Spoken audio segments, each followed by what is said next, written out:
చరిత్రలోనే చాలా అరుదైనటువంటి ఉద్యమం అని, దీనిలో 85 మంది రైతులు, రైతు కూలీలు లేదా మహిళలు కానీ ప్రాణాలు అర్పించారని, ఇది చాలా పెద్ద ఉద్యమమని, ప్రభుత్వం దీన్ని పెద్దగా పట్టించుకోవడం లేదని, ఇది అప్రజాస్వామికమని చంద్రబాబు నాయుడు గారు జూమ్లో పదే పదే సెలవిస్తూ ఉన్నారు. అసలు ఏంటి ఉద్యమం, ఏంటి దీని లక్ష్యం ఏంటి, దీనిలో ఎంతమంది పాల్గొంటున్నారు, ఈ 250 రోజుల నుంచి ఏ స్థాయిలో ఈ ఉద్యమం జరుగుతుంది అనేది అమరావతి పరిసర ప్రాంతాల్లో ఉండేటటువంటి మాకు కానీ ప్రజలకు కానీ చాలా బాగా తెలుసు. అసలు అక్కడ ఉద్యమమే లేదు. ఏదో 2 కెమెరాలు, 2 పత్రికలు, 2 ఛానల్స్, 10 మంది ఉద్యమకారులను చెప్పబడేటటువంటి ధనవంతులు కలిసి మీడియాలో ఒక సుదీర్ఘమైనటువంటి పోరాటాన్ని, అలుపెరగని పోరాటాన్ని చేస్తున్నామనేటువంటి ఒక భ్రమ రాష్ట్ర వ్యాపితంగా కల్పించేందుకు చేస్తున్నటువంటి ప్రయత్నం తప్ప అక్కడ ఉద్యమమే లేదు. లేని ఉద్యమాన్ని ఏదో ఉన్నట్టుగా చూపించి మేనేజ్ చేసి ఏదో గందరగోళం జరుగుతుందనేటువంటి భావన తెలుగు ప్రజలకు కలిగించేటటువంటి ఒక విషపూరితమైనటువంటి ప్రచారాన్ని పనిగట్టుకొని చంద్రబాబు నాయుడు గారు అనుకో చేస్తున్నది. మేము ఈరోజు చెబుతున్నటువంటి అంశం కాదు ఇది.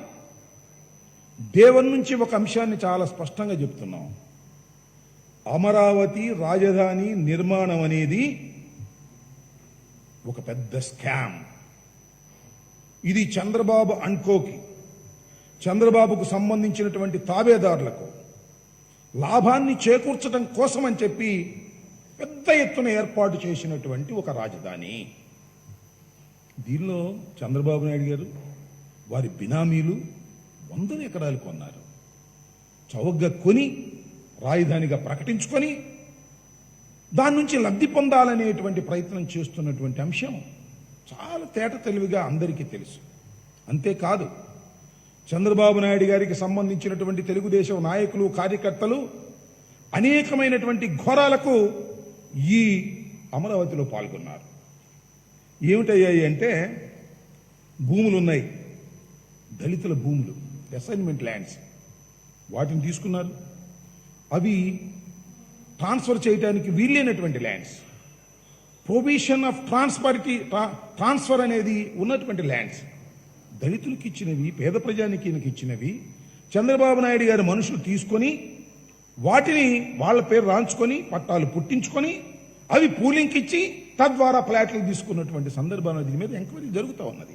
అదే కాదు, చెరువులు, కుంటలు, లంక భూములు, పోరంబోకులు, ఫారెస్ట్ ల్యాండ్స్, డొంకలు, సాగర్ కెనాల్ భూములు, దేవాలయ భూములు, ఇలా అనేక రకమైనటువంటి భూముల్ని స్వాధీనం చేసుకొని వాటికి పట్టాలు పుట్టించుకొని ఆ పట్టాలు తీసుకెళ్లి పూలింగ్లో ఇచ్చి ఆ పూలింగ్ నుంచి కాంపెన్సేషన్ పొంది దానికి లీజులు తీసుకొని దానికి పట్టాలు తీసుకొని ఒక బ్యాచ్ అంతా కూడా ప్రయత్నం చేసినటువంటి విషయం 100కి 100 సత్యమైనటువంటి విషయం. దీని అనేక సందర్భాల్లో మేము చెప్పాం. మళ్ళా ఇవాళ వీళ్ళందరూ కలిసి ఆడుతున్నటువంటి నాటకమే ఇది తప్ప ఇది అసలు ఉద్యమమే కాదు. నెంబర్ 1. రెండోది, ఇవాళ ఎంక్వైరీ జరుగుతున్నాయి. సిఐడి ఎంక్వైరీ జరుగుతోంది, డిపార్ట్మెంట్లకు అనేక ఎంక్వైరీలు జరుగుతూ ఉన్నాయి. ఇప్పటికే చాలా మందిని అరెస్ట్ కూడా చేశారు. ఇంకా చాలా మంది ద్రోహులు ఈ విధంగా ఉన్నారు. వాళ్ళందరినీ కూడా రాబోయే కాలంలో అరెస్ట్ చేసేటటువంటి ప్రయత్నం జరుగుతుంది. ఎవరైతే నేరానికి పాల్పడ్డారో వారిని అరెస్ట్ చేయక తప్పదు. దాని ముసుగులో ఇవాళ ఈ నేరాలకు పాల్పడ్డ వాళ్ళందరూ కూడా రియల్ ఎస్టేట్ వ్యాపారం చేసి లబ్ధి పొందాలనుకునే వారందరూ కూడా ఇవాళ ఉద్యమ రూపంలో కెమెరాల ముందుకు వచ్చి ఏదేదో వాగేటటువంటి ప్రయత్నం చేస్తున్నారు. జగన్మోహన్ రెడ్డి గారిని దూషణ భూషణలు చేసేటటువంటి ప్రయత్నం చేస్తున్నారు. నేను ఒక విషయాన్ని చాలా స్పష్టంగా తెలుగు ప్రజానీకానికి చెప్పదలుచుకున్నా. అనేక అనుభవాలు ఉన్నాయి మనకి. వికేంద్రీకరణ ఎందుకు తీసుకున్నాం మేము? వైఎస్ఆర్ కాంగ్రెస్ పార్టీ అధికారంలోకి వచ్చిన తర్వాత రాజధానిని వికేంద్రీకరణ చేయాలనేటువంటి ఒక సదుద్దేశాన్ని ఎందుకు ఆలోచన చేశామనేది ఒకసారి గుర్తుపెట్టుకోవాలని మనం చేస్తున్నాం. మీ అందరికీ తెలుసు, అనుభవాలు ఉన్నాయి. తెలంగాణ నుంచి మనం బయటకు వచ్చినప్పుడు ఏమయ్యాం? అన్ని తెలంగాణలో హైదరాబాద్లోనే పెట్టాం. హైకోర్టు హైదరాబాద్లో పెట్టాం, శాసనసభ హైదరాబాద్లో పెట్టాం, సెక్రటేరియట్ హైదరాబాద్లో పెట్టాం, అన్ని సెంట్రల్ ఇన్స్టిట్యూషన్స్ కూడా హైదరాబాద్లోనే పెట్టబడ్డాయి. ఒక్కసారి హైదరాబాద్ నుంచి బయటకు వచ్చిన తర్వాత ఎంత నష్టపోయామో మనందరికీ తెలుసు. ప్రాంతాలు ఉన్నటువంటి ప్రాంతం ఇది. ఈ ఆంధ్రప్రదేశ్లో తెలుగువారు మాట్లాడే ప్రాంతంలో 4 ప్రాంతాలు ఉన్నాయి. ఒకటి తెలంగాణ, రాయలసీమ, కోస్టలాంధ్ర, ఉత్తరాంధ్ర, ఇలాంటి ప్రాంతాలుగా ఉన్నాయి. అన్ని ప్రాంతాలను సాటిస్ఫై చేయాలనేటువంటి ఒక మహత్సంకల్పంతో జగన్మోహన్ రెడ్డి గారు ఒక నిర్ణయం తీసుకున్నారు. వికేంద్రీకరణ. రాయలసీమ ప్రజలు, ఉత్తరాంధ్ర ప్రజలు, అదేవిధంగా కోస్టలాంధ్ర ప్రజలు అందరూ కూడా మెచ్చుకునే విధంగా, అందరూ కూడా సంతోషపడే విధంగా, భవిష్యత్తులో ఇది మా ప్రాంతానికి అన్యాయం జరిగింది అని భావించకూడదనేటువంటి ఉద్దేశంతో వల్ల శాసన రాజధానిని అమరావతిలో పెట్టి, సెక్రటేరియట్ని విశాఖలో పెట్టి, హైకోర్టుని రాయలసీమలో పెట్టాలనేటువంటి ఒక నిర్ణయం తీసుకుంటే ఏమిటి మీకు ఇబ్బంది అని నేను అడుగుతా ఉన్నా. మీ భూముల రేట్లు తగ్గిపోతాయని మీ ఉద్దేశమా? ఎందుకు మీరు ఈ విధంగా చేస్తున్నారు? చంద్రబాబు నాయుడు గారు ఎందుకు చేస్తున్నారు ఈ విధాన్ని? ఎందుకు వ్యతిరేకిస్తున్నారు? దీనికి సమాధానం చెప్పవలసినటువంటి బాధ్యత చంద్రబాబు నాయుడు గారికి ఉందని మనం చేస్తున్నాం. ఏదో జూముల్లో కూర్చుని ఉద్యమాన్ని రెచ్చగొట్టి ఏదో జరిగిపోతుందనేటువంటి భావన చేయడానికి ప్రయత్నం చేస్తున్నారు. అక్కడ ఏమీ లేదు, ఉద్యమమే లేదు.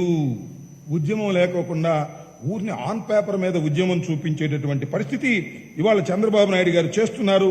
దీనికి తప్పనిసరిగా మూల్యం చెల్లించక తప్పదని మనం చేస్తున్నాం. చంద్రబాబు నాయుడు గారు అంటున్నారు, ఎవరితోనూ సంప్రదించుకోకుండానే జగన్మోహన్ రెడ్డి గారి ప్రభుత్వం ఈ నిర్ణయం తీసుకుంది అనేటువంటి మాట చంద్రబాబు నాయుడు గారు మాట్లాడుతున్నారు. అయ్యా చంద్రబాబు నాయుడు గారు, ఎవరితో సంప్రదించకుండా మేము తీసుకున్నాము ఈ నిర్ణయాన్ని? మర్చిపోతున్నారా? శాసనసభలో పూర్తిగా చర్చ జరిగింది వికేంద్రీకరణ పట్ల. ఆ రోజున ఏమయ్యారు మీరు? శాసనసభ నుంచి పారిపోయారు మీరు. ఆ రోజున సమాధానం చెప్పుకోకుండా, మీ అభిప్రాయాన్ని చెప్పకుండా ఎందుకు పారిపోయారని అడుగుతా ఉన్నా. అత్యున్నత వేదిక అయినటువంటి శాసనసభలో మేము దీని మీద చర్చ జరిపితే ఆ చర్చలో పాల్గొకుండా పారిపోయినటువంటి చంద్రబాబు నాయుడు గారు ఇవాళ ఎవరిని సంప్రదించుకోకుండా ఈ నిర్ణయం తీసుకున్నామని చెప్పడానికి సిగ్గులేదని అడుగుతా ఉన్నా. అంతేకాదు, శాసన మండలిలో ప్రవేశపెడితే అడ్డగోలుగా దీన్ని ఆపాలనే ప్రయత్నం చేశారు, కానీ సాధ్యం కాలేదు. గవర్నర్ గారి దగ్గరికి వెళ్తే గవర్నర్ గారి దగ్గర ఆపాలని చేశారు. అడుగడుగునా కూడా అడ్డం పడుతున్నారు. దేనికి మీరు అడ్డం పడుతున్నారు? దేనికోసం మీరు అడ్డం పడుతున్నారు? రాష్ట్ర ప్రజల క్షేమం కోసం మీరు అడ్డం పడుతున్నారా? కానే కాదు. మీ బినామీ భూముల ధరలు తగ్గుతున్నాయని, వెల్త్ అంతా ఒకే చోట కేంద్రీకరణ అయ్యి దానిలో దోచుకోవాలనేటువంటి మీ కుట్రకు భంగం కలుగుతుందని అనే దురుద్దేశంతోనే మీరు ఈ విధంగా అడ్డం పడేటటువంటి కార్యక్రమం చేస్తున్నారు తప్ప మరొకటి కాదని మనం చేస్తున్నాం. ఉద్యమం పేరుతో ఏదో ఉద్యమం జరిగిపోతుందనేటువంటి మాటలు మాట్లాడి ఇవాళ మీరు దీన్ని ఒక పెద్ద ప్రజా ఉద్యమంలాగా చిత్రీకరించడానికి ప్రయత్నం చేసినా అది సాధ్యపడదనే విషయాన్ని ఈ సందర్భంగా నేను చెప్పదలుచుకున్నా. ఇక్కడ ఇంకొక అంశాన్ని కూడా చెప్పాలి. దీన్ని దళితులు ఉద్యమం అని, ఎక్కడ దళితులు ఉద్యమం అని నాకు అర్థం కాలేదు. దళిత వ్యతిరేకమైనటువంటి ఉద్యమం ఇదని మనం చేస్తున్నాం. దళితులను మోసం చేసినటువంటి పార్టీ మీది. దళిత వ్యతిరేకమైనటువంటి party Telugu Desam party. Telugu Desam party గుప్పెట్లో ఉన్నటువంటి ఈ ఉద్యమాన్ని దళితులకు అన్యాయం జరిగిందనేటువంటి మాట మాట్లాడి నలుగురు దళితులను తీసుకొచ్చి ముందు పెట్టి ఏదో దళిత వ్యతిరేక ఉద్యమం అనేటువంటి దళితులకు వ్యతిరేకంగా అన్యాయంగా జరిగిందనేటువంటి మాట మాట్లాడుతున్నారు. ఇది దళిత వ్యతిరేక ఉద్యమం, ఇది భూస్వాముల ఉద్యమం, ఇది పెట్టుబడిదారుల ఉద్యమం తప్ప, ఇది కెమెరాలకు పరిమితమైన ఉద్యమం తప్ప ఇది నిజమైన ప్రజా ఉద్యమం కానే కాదు అనేది నేను చాలా స్పష్టంగా చెప్పదలుచుకున్నాను. ఇంకొక అంశం ఏమిటంటే, ఇక్కడ సిపిఐ రామకృష్ణ గారు ఈ ఉద్యమాన్ని బలపరుస్తున్నారు. నాకు తెలియకడుగుతా రామకృష్ణ గారు, 54,000 మందికి రాజధానిలో పట్టాలు ఇవ్వాలని ఈ ప్రభుత్వం భావించింది.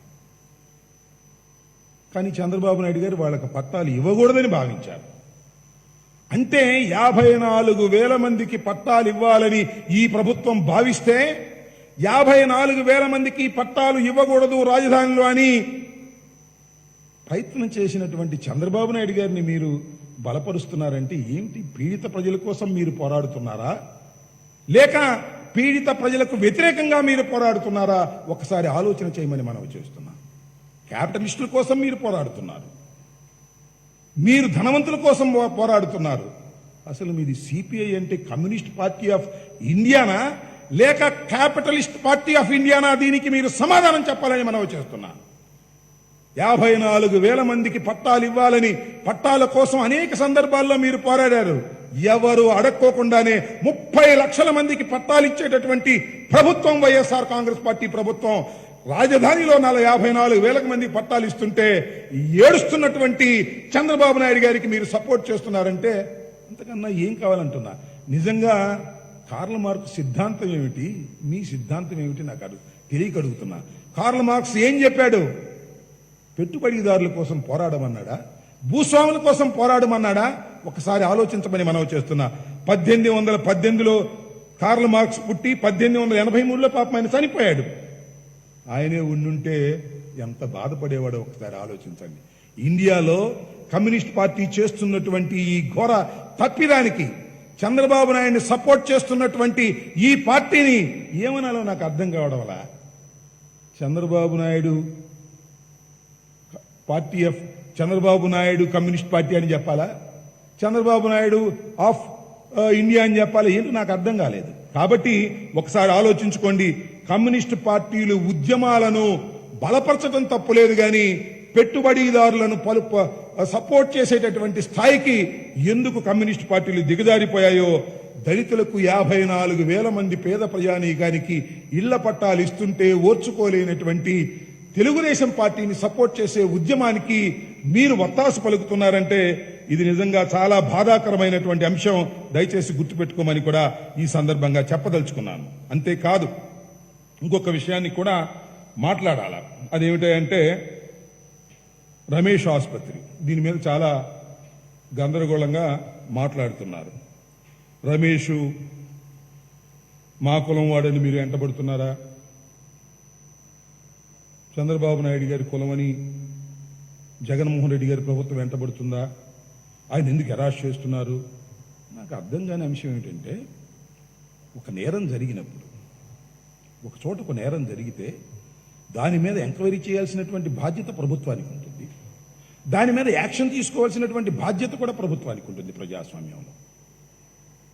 ఇవాళ రమేష్ ఆసుపత్రి వారు స్వర్ణ ప్యాలెస్ని తీసుకొని దానిలో కోవిడ్ వారికి ట్రీట్మెంట్ చేస్తుంటే అగ్ని ప్రమాదం జరిగి 10 మంది నిండు ప్రాణాలు పోయాయి. ఆ 10 మందికి కూడా ఒక్కొక్కరికి 50 లక్షల నష్టపరిహారం ఈ ప్రభుత్వం ఇవ్వడానికి సిద్ధపడింది. 20 మందికి తీవ్రంగా గాయాలయ్యాయి. దీని మీద ఎంక్వైరీ జరగాల్సిన అవసరం లేదా? దీనిలో తప్పు చేసిన వారిని శిక్షించవలసినటువంటి బాధ్యత ప్రభుత్వానికి లేదా? నేను అడుగుతా ఉన్నా. ఎందుకు చంద్రబాబు నాయుడు గారు మీరు వెనకేసుకొస్తున్నారు? 10 మంది చనిపోతే వారికి ఏమి సమాధానం చెప్పాలి? ప్రజాస్వామ్యంలో ఒక తప్పిదం వలన, ఒక నెగ్లిజెన్స్ వలన మేనేజ్మెంట్ చేసిన తప్పుకి 10 మంది బలైపోతే ఆ మేనేజ్మెంట్ ని శిక్షించవలసినటువంటి బాధ్యత ఈ ప్రజాస్వామ్యంలో ఉందా లేదా అని అడుగుతా ఉన్నా. ఎందుకు మీరు వెనకేసుకొస్తున్నారు రమేష్ని? ఎందుకు వెనకేసుకొస్తున్నారు చెప్పమని మనం చేస్తున్నాం. ఆ రోజున ఆ రమేష్ని అలాగే వెనకేసుకొచ్చారు మీరు. ఆ రమేష్, ఈ రమేష్, ఎలక్షన్ కమిషన్ సంబంధించినటువంటి రమేష్ గాని, ఈ రమేష్ గాని మీ పార్టీ వారు కాదే? కాకపోయినా ఎందుకు మీరు వెనకేసుకొస్తున్నారు? దేన్ని ఆశించి మీరు వెనకేసుకొస్తున్నారు? ఒక ప్రమాదం జరిగినప్పుడు నెగ్లిజెన్స్ ఉందో లేదో విచారణ చేయవలసినటువంటి బాధ్యత ఈ ప్రభుత్వానికి ఉంటుంది. ఎల్జీ పాలిమర్స్ విషయంలో కూడా ఇలాగే గ్యాస్ లీక్ జరిగి అనేక మంది ప్రాణాలు కోల్పోతే వారి మీద కేసు పెట్టడం జరిగింది, వారిని అరెస్ట్ చేయడం జరిగింది, కోర్టులో నిలబెట్టడం జరిగింది. ఆ రోజున మీరే అన్నారే ఎల్జీ పాలిమర్స్ అరెస్ట్ చేయాలన్నారే, ఎల్జీ పాలిమర్స్ మీద యాక్షన్ తీసుకోవాలన్నారే. వాళ్ళు మీ వాళ్ళు కాదేనా వాళ్ళ మీద యాక్షన్ తీసుకోవాలి? ఈయన మీ వాడేనా యాక్షన్ తీసుకోకుండా ఉండాలి? ఎందుకు యాక్షన్ తీసుకోకూడదని అడుగుతున్నా. తప్పనిసరిగా యాక్షన్ తీసుకోవాల్సినటువంటి బాధ్యత ఈ రాష్ట్ర ప్రభుత్వానికి ఉంది. చట్టాలు కూడా అదే చెప్తున్నాయి. ఎక్కడ దాస్తున్నారు మీరు రమేష్ని? ఎందుకు దాస్తున్నారు? ఎందుకు వెనకేసుకొస్తున్నారు?